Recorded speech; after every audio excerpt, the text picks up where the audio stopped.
Welcome back to the Alex Jones Show, 4th hour. Owen Schroyer and Leanne McAdoo with you. And this was on Drudge Report today. This is something that the InfoWars team has been reporting on for a long, long time. We've had lists of graphics that we put out about this, but it was on the Drudge Report, and this is a story that the AP ran doubly today. And you can comment on this. You can have your thoughts. Me and Leanne will share some, and then we'll kind of put a bow on it. But the story that came out of the AP, one coming out of Switzerland, one coming out of London, almost the exact same time today. Stark inequality. Oxfam says 8 men as rich as half the world. That was in the story out of Davos. And then the similar story out of London. Who are the 8 richest people? All men, mostly Americans. You've got the expected people. Bill Gates, number 1. Amancio Ortega, number 2. Warren Buffett, 3. Carlos Slim, Jeff Bezos, Mark Zuckerberg, Larry Ellison, and Michael Bloomberg. Shocking. These are the people that, you know, it's amazing. These are the people, some of them, the left would praise and they would love while they want to get big money out of politics. But meanwhile, you know, with antitrust laws, places like Facebook, you know, I don't know. You have a good product like Microsoft, Facebook. People use it. You're going to be rich. You're going to have power. That just comes with the territory. But there are supposed to be antitrust laws to try to break some of this stuff up. But are you surprised by this list? No. It's always the same list, and frankly, it doesn't have any of the Saudi princes on there. I mean, they're no like Rothschilds. Jack Ma, no Rothschild. So it's like the super, super rich. They're not even considered. They don't even want you to know how filthy rich they are.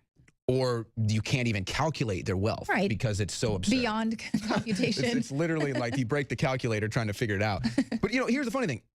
Again, the left is the political left is the one that claims to get big money out of politics. These protesters, what happened to these protesters?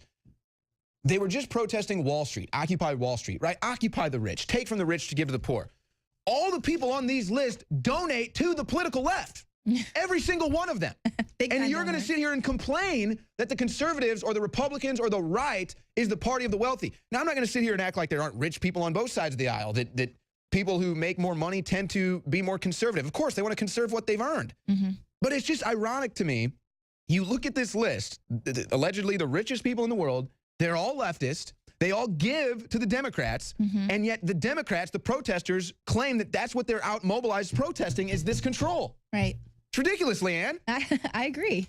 There you go. Just some more insanity. But there you go, apparently. And then, of course, the other story is those 8 men are as rich as half of the world's population. And they wish that they could have called them all white males, but it was close. It was mostly they did wish. That's a good point. They were really hoping. I'm surprised they didn't cater the list to exclude anyone who wasn't a white male, just so they could run that.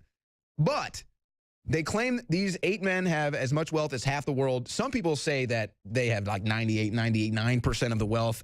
I'm nobody who's going to sit here and try to do those kind of math numbers. But here's what I do know. Okay, so these people have all the wealth, all right? They're the richest people in the world, private industry. Okay, we're supposed to believe that that's all fine and good. We're supposed to believe that the left wants to get big money out of politics while they take money from the richest people in the world. Okay, now, Davos is coming up. And the headline, the story is, in the wake of the tumultuous year, the global elite face a world of uncertainty. So basically, the Davos group, they're getting ready to meet. And because, and I mean, Bilderberg will have the same issue, because they're about to have their meeting and they don't control the president of the United States, they really don't know what to do. Because so much of what they plan, what they talk about, what they discuss, their future, all depends on them having the president of the United States on their side, in their pocket. And they don't have that anymore. And other global powers. Right. And we're seeing the people rising up across the globe, and they're just thinking, wow, our global economic order is getting the shaft. What are we going to do? It's very interesting to see what their little talks will be about this time around. And also, too, let's not forget the Bilderberg website being hacked, saying that they've got 365 days to start working for we the people, or they're going to totally expose them via the prison planet they've created with all this technological surveillance. So the Davos group will meet, and they're going to, instead of having their normal talks about all the economic rigging, the financial market rigging, all the stuff that they normally do, they're going to be sitting there pulling their hair out. Oh, what do I do? What do we do? We don't have Trump. We're going to lose in France. We're going to lose in Germany. We're losing all over the world. Nobody likes what we've done to the planet. Oh, my gosh. It's really interesting because I remember last year, the Davos, one of the jam-packed talks they had was about meditation and visualization. I bet none of them visualized what happened. I don't think they saw Trump coming. Worldwide. And just like Davos is worried about losing their control over the economic path, John Brennan is complaining about Trump on Twitter. The intelligence agencies are worried about Trump ruining their monopoly on intelligence. Oh, my gosh. You're getting Trumped all over the place, establishment. We'll be right back.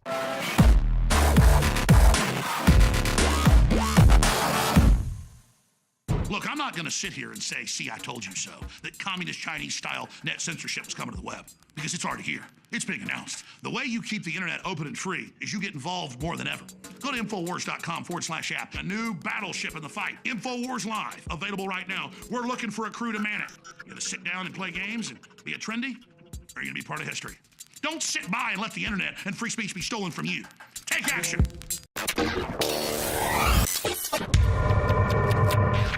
Welcome back to the Alex Jones Show, 4th hour. Owen Schroyer and Leanne McAdoo with you.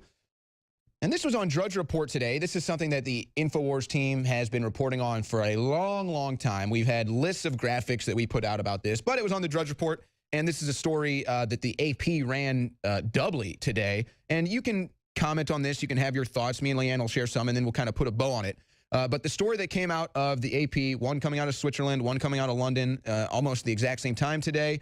Stark inequality. Oxfam says 8 men as rich as half the world. That was in the story out of Davos. And then the similar story out of London. Who are the 8 richest people? All men, mostly Americans. You've got the expected people. Bill Gates.